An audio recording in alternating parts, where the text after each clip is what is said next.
A festa tá enchendo, as gatas estão chegando, tá geral bebendo, tá geral zoando.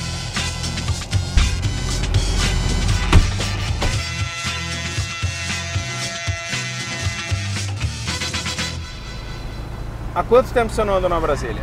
Tem muito tempo que eu não ando na Brasília, cara. Eu andava mais em Fusca, sabe? Tem mais facilidade, tinha mais como. Mas Brasília, pô, eu nem lembro.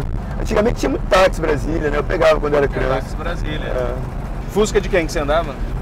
Meu pai teve, minha mãe também. Sua relação com a cidade de Brasília, qual é?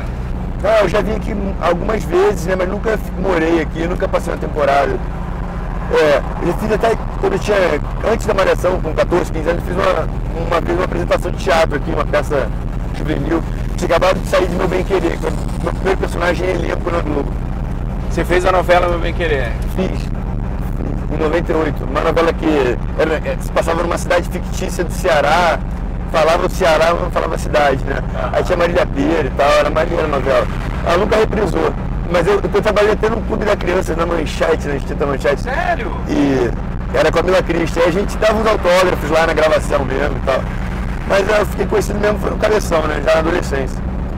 Não, mas antes da gente chegar no Cabeção, tem a escolinha do professor Raimundo também, que foi um especial que teve uma boa saída, né? Pô, foi o meu primeiro trabalho falando na Globo, com a Sininha de Paula, e foi muito divertido. A gente ensaiou bastante tempo. Foi muito bom pra minha desenvoltura ali, com 7 anos. Foi quando eu conheci o Rashi Chong, o Diego Ré, e o Rafael Monteiro também, eu já conhecia, mas ele também estava nesse trabalho. Que é um amigo meu que é diretor, amigo nosso, o Dino também. Vou até explicar, o Dino Boy era o parceiro musical, vocês têm um trabalho musical, um dia a gente vai falar nisso também. Por isso que ele está aqui atrás com a gente, né? Não é segurança não, o cara tá aí. A gente tem esse projeto, a gente já foi até em vários programas. O Danilo Gentili, a gente foi junto e tal. Legendários. E já a gente fala nisso. Vamos lá, vamos voltar lá para a escolinha. Isso. A escolinha, cara, foi muito legal porque eu fiz o teste, assim, eu queria ser o seu boneco, né? Só que eu era muito branquinho, assim, falou. Aí eu fui e decorei 3 personagens que ainda estavam vagos. O Rolando Lero, aquele que fazia o Venha. Só que aí, quando eu fiz lá o Rolando Lero, assim, pô, legal, vai ser você, tá aprovado. Aí, beleza, mas eu vou fazer os outros que eu decorei, tá? Não, mas não precisa. Aí eu querendo fazer, estava com 7 anos, né? Tinha decorado e queria fazer. Você era muito... Eu era... Você era muito... assim, na criança e na infância eu era desinibido, não, eu fiquei mais, meio tímido na adolescência mesmo, Eu era bem desinibido, bem espoleta. E aí, depois disso tudo, então, você fez publicidade, gravou um disco, né, com um grupo infantil. Tive esse trabalho musical aí com o Michael Sullivan na época, a Angela Matos, foi uma barato. Eu emagreci, eu já estava ficando quase obeso na infância, né, 12 anos. Aí foi legal porque tinha muita coreografia, aí a gente sempre ia na Xuxa. Então, pô, tá perto da rainha, assim, né, que eu sempre fui apaixonado pela Xuxa, né, na infância. E aí tá pertinho dela ali, era legal. Aí depois na Malhação eu gravava perto do estúdio dela uma época na Malhação. Ah, é? Mas você ia lá visitar ela? Ela lembrava de você? A gente ficava no estúdio um do lado do outro, assim, isso em 2005. Ela lembrava, cara, ela sempre lembrava, eu sempre falava com ela sempre lembrava que eu era aquela criança e tal. Como é que rolou o convite pra Malhação? É porque eu tinha feito um episódio de um seriado e a produtora de elenco lembrou de mim, porque o personagem era surdo, tava com um fone de ouvido. Aí teve uma cena assim, ela lembrou por causa desse detalhe. E o Marcos Paulo, o diretor de núcleo, eu já tinha feito Meu Bem Querer com ele, e aí ele me aprovou para fazer a Malhação, o Jacobino. Você esperava, cara? O Cabeção entrou em qual temporada? Acho que foi na quinta temporada. Malhação estreou em 95, acho que foi na quinta ou na sexta temporada de Malhação. Você esperava o tamanho do personagem? Não, assim, porque chegou uma hora, eu lembro, eu tenho 38. Eu lembro ali na época, 98, tava rolando, né? 97, por aí, eu tava final do adolescente, eu assistia Malhação. E eu lembro que chegou uma época que o núcleo Cabeção, Mau, Ogromóvel era o principal da trama toda ali, né? Rolava entre vocês, basicamente. Você esperava que ia chegar nisso, não? Eu ia ficando... quando eu entrei na Malhação, o meu núcleo familiar era muito bom, né?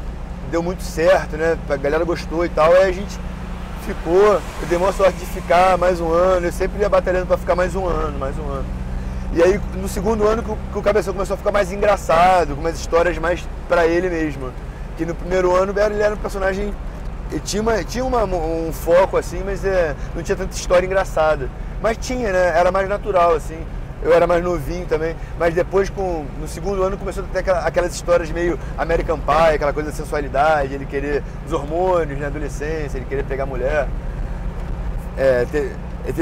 O Cabeção começou a ficar maneiro, assim, o pessoal começar a me parar na rua quando ele teve aquela cena com a preocupação do tamanho do Bilal.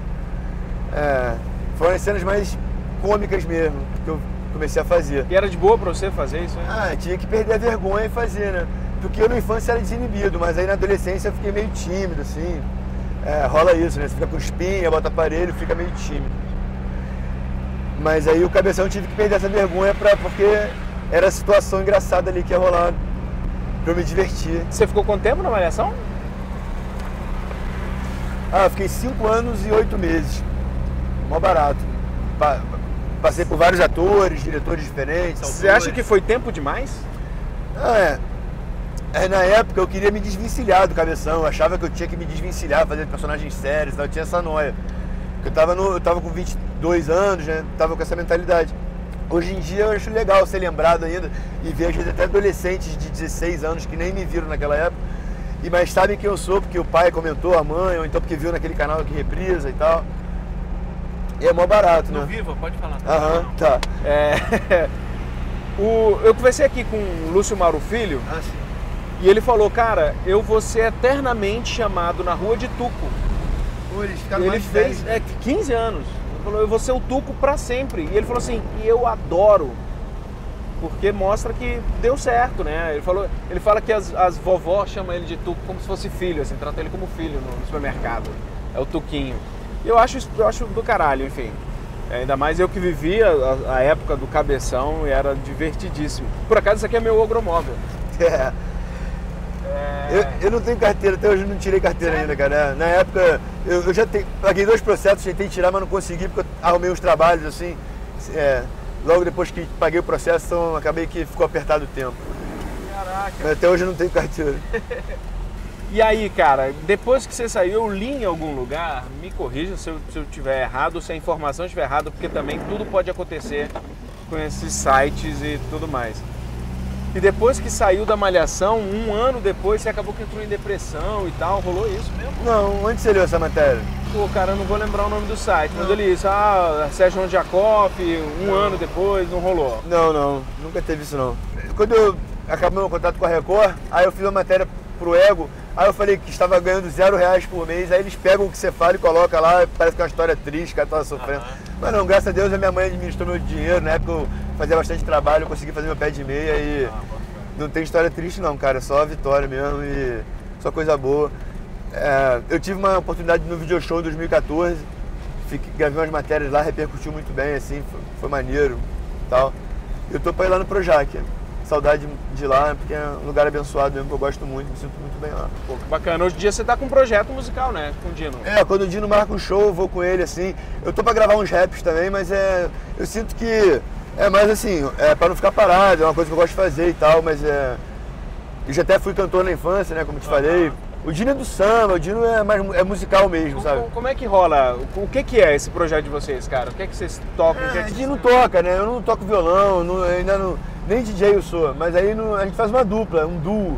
Eu já canto há muito tempo e o Serginho estava um tempo, na época, na Record, fez a primeira novela lá e ficou um tempo parado com um contrato. E aí eu vi que meu show estava faltando alguma coisa. E eu chamei ele para começar a fazer show fora. Era MC Dino Boyer, participação do Sérgio Ondiakoff, Cabeção da Malhação. A coisa começou a dar tão certo que a gente começou a fazer muito mais eventos. Eu comecei a vender mais show por causa da presença do Serginho, por ser uma presença que a galera conhece nacionalmente.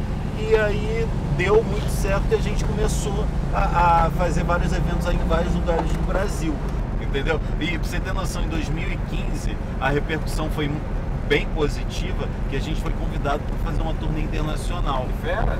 Aí a gente fez Brazilian Day San Diego, na Califórnia. Aí a gente fez Nova York e Framingham. Isso em 2015. Aí o Serginho, em 2016, foi para os Estados Unidos, ficou um tempo lá, a gente deu uma parada com o projeto e voltamos agora esse ano, quando ele voltou aqui pro Brasil. E aí, cara, falou em Estados Unidos, você foi para os Estados Unidos fazer o quê? Eu fui lá, fiquei trabalhando num restaurante lá, eu tava a fim de fazer tipo assim, um momento, como é que se chama? De ficar sozinho, nem ver celular, cara. Fiquei assim, tranquilão lá, quis ficar lá um tempo assim, pra viver uma experiência diferente. Você é americano, né? Eu tenho dupla nacionalidade, nasci lá. Aí eu fiquei, arrumei um trabalho lá em Queens, fiquei um tempo lá, passei a temporada, fui ficando. Aí só que aí quis passar o aniversário da minha mãe com ela e voltei, aí tô aí. Aí você vai pra lá pra fugir e brasileiro te acha lá, né? Pois é, saiu umas matérias assim, né? Fizeram uma montagem, colocaram uma foto minha trabalhando num caixa de supermercado. Eu trabalhei foi num restaurante, não era nem mercado. Você fazia o que no restaurante? Ficava Eles lá fazem no tudo carro, você, não? ficava lá fazendo umas continhas e tal, atendia os telefones. E tinha muito espanhol também. Eu queria mesmo aprender a falar inglês, achava que morando lá eu ia aprender a falar inglês, só que eu ficava cansado mesmo e eu via mais o espanhol mesmo, sabe? Mas foi legal porque eu nunca tinha trabalhado, nunca tinha ficado sozinho um tempo comigo mesmo, com meus pensamentos, foi bom. Que bacana, porque outra coisa, mais uma vez, saiu um monte de lugar. Sérgio Rondjakov. Eu peguei um trabalho, né, cara? Eu fiz uma participação numa série da Fox, Ouro Branco, personagem Camarão, né? Lembra até o Cabeção. E aí foi maneiro pra caramba. Gravar com a galera lá, um set de gravação. Muito bacana, né? Tava com saudade disso. Cara, você acha que essa imprensa de fofoca sensacionalista pega no seu pé? Não, Ou já pegou? Graças a Deus que às vezes eles falam de mim, porque quem não é visto não é lembrado, né? Mas na época que eu tava na Globo, antigamente, o pessoal, teve uma época que a Globo não fala mais com Pânico, não. Eles proibiam, né? Quando eu tava na Record, eu não gravei nada, assim, não falei com Pânico, não dei nenhuma entrevista pra Rede TV. Você, em Brasília, é um dos caras mais lembrados de Brasília. Por um vídeo que eu sei que já te incomodou muito. Porém, você é uma celebridade aqui em Brasília muito por causa disso. Assim, você virou como é que a frase que você disse nesse vídeo é uma expressão que a gente usa no dia a dia. Do eterno nessa Brasília. Todo mundo fala isso aqui, mano.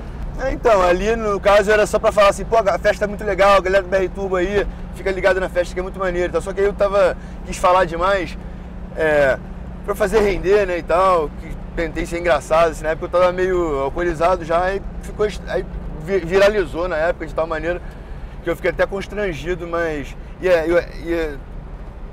Mas enfim, tinha gente que nem me conhecia da Malhação, nem assistia, mas curtiu esse vídeo, achou maneiro. Então, Velho, obrigado demais, cara. Pô, não, vamos conversar mais, cara, vamos conversar mais. Eu fico tímido, às vezes não sei, me expressei legal, não deu pra responder. Basta tocar o tamborzão, que ela rebola, rebola. Vou sair, vou curtir, vou pro night. Com os amigos, vou pro baile. Já falei pra geral que eu não quero ficar aqui sozinho, sem ninguém no 0 a 0. A festa tá enchendo, as cartas estão chegando. Tá geral bebendo, tá geral zoando. Hoje eu me dei bem, obrigado meu pai. Já vou pegar alguém, ela dançando é demais. Agora mostra pra ele o rap aí, mostra o rap pra ele que eu gravei.